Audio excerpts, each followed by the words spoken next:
Hello and welcome back to part 2 of lesson number 3 in unit number 4, graphing quadratics in our grade 10 academic math class. Today we are finding the equation of a quadratic relation in vertex form. And so first thing we did was of course work through just isolating a variable given all the pieces of information. So if we look at vertex form, we have 5 pieces of information in there.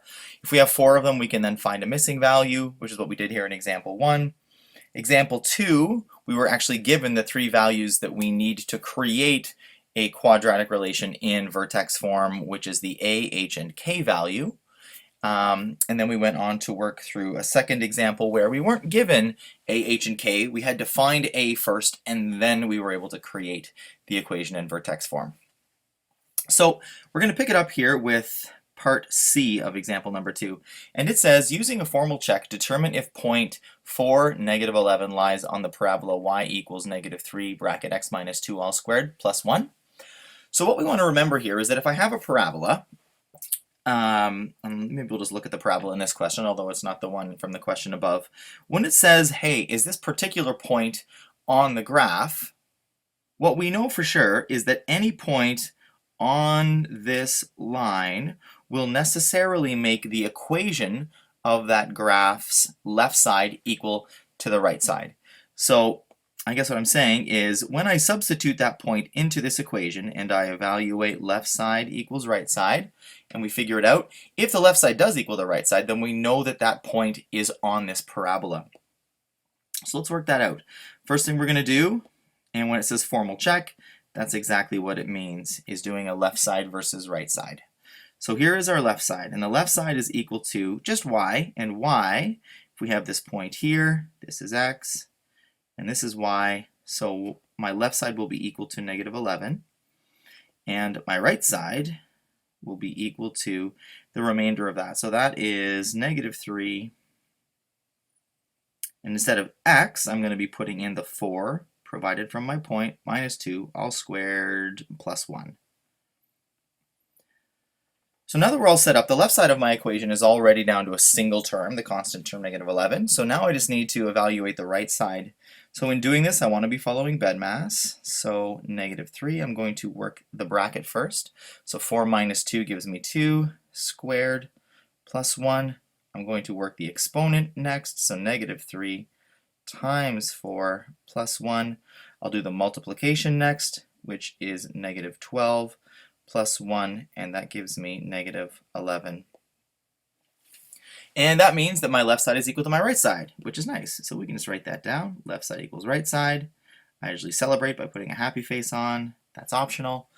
And now we want to sum up what we found here. So the question's asking us to determine if point 4, negative 11 lies on the parabola. So we could say, since the left side equals the right side, therefore 4, negative 11 is on this parabola.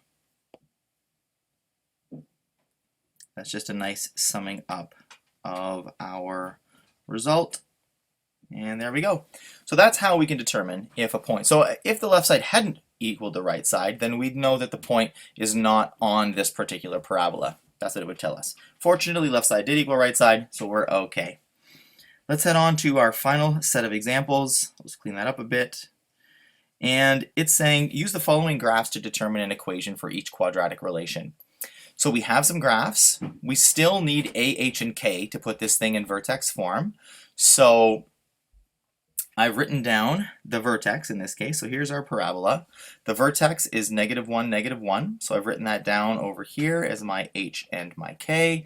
Point xy. Now I can pick any point on this thing to be my second point. Now I've chosen point 17, so I've chosen this guy up over here. There's our vertex. Again, any point will work. What we need is to find a, because we don't have that yet, and when we're making an equation of a quadratic relation in vertex form, we need to have the a value. So let's substitute in the h, k, x, and y from these points. So my y value is going to be equal to 7. That's this x and y, or sorry, y and x there, equals a is still our unknown, x is 1, minus negative 1, that's my h value right here, all squared plus k, which is the second -1 that we have over here. So now we're going to evaluate this equation and then isolate a. So here's our 7. That's a highlighter still. Here's our 7. There's a. Now I'm going to do just kind of a little space-saving step here. So those two negatives will result in a positive value, which I will do in a different color. And 1 plus 1 is going to equal 2. And that's going to be squared. I'm also going to consolidate those two signs and make this a -1. And I'm going to continue to evaluate. So we've got 7 equals a times 2 squared, which is 4, minus 1. I'm going to begin to isolate a by bringing -1 over to the other side of the equation by adding 1 to both sides of the equation. That's going to give us 8 equals 4a. I'm going to isolate a by dividing both sides by 4, and that will give me 2 is equal to a. So all that remains now is to write this quadratic relation in vertex form. So that will be y equals, my a value is 2, x minus, and again we've had, if we look back, that was right sort of here where we did our substitution in for h. That's minus 1, so I'm going to write that as a plus 1 all squared. And same thing, I'm going to consolidate those double signs and make that -1. And there is our quadratic in vertex form. We got one more like this, similar.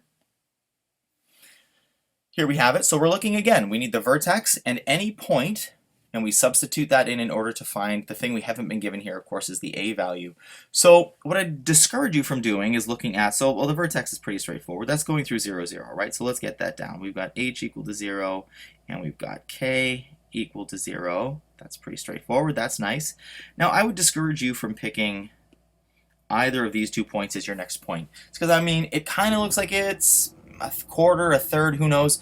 We're not really 100% sure. I would much prefer one of these 2 points here in that it goes through an integer. Basically, it goes through where the two lines cross. It's easier for us to figure out for sure. So again, just for ease, I'm just going to pick this guy over here, this one, and that is point 2, -1.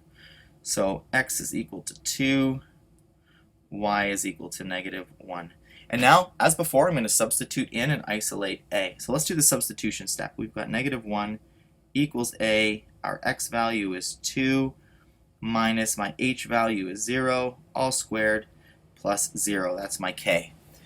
So now we work through and we evaluate it. There's our -1. I'm going to simplify the contents of the bracket first. That's going to give me 2 squared. And that plus 0, I'm not going to write it down again. It's not going to impact our equation at all. And now we have -1 equals 4a. We isolate a by dividing both sides by 4. That gives us -1/4 is equal to a. And now we write out our quadratic equation. So we have y squared equals a x minus h all squared plus k. Now what's interesting is we have our y value, obviously. Our a value is -1/4. And we have here x minus 0 squared plus 0. Now, in the real world, you would never write down those 2 zeros and just leave them there. We would just collapse those things. So what we would actually have here as our final answer is y equals -1/4 x squared. Essentially, taking out these 2 zeros that don't have any impact on it. So our final answer then, y equals -1/4 x squared.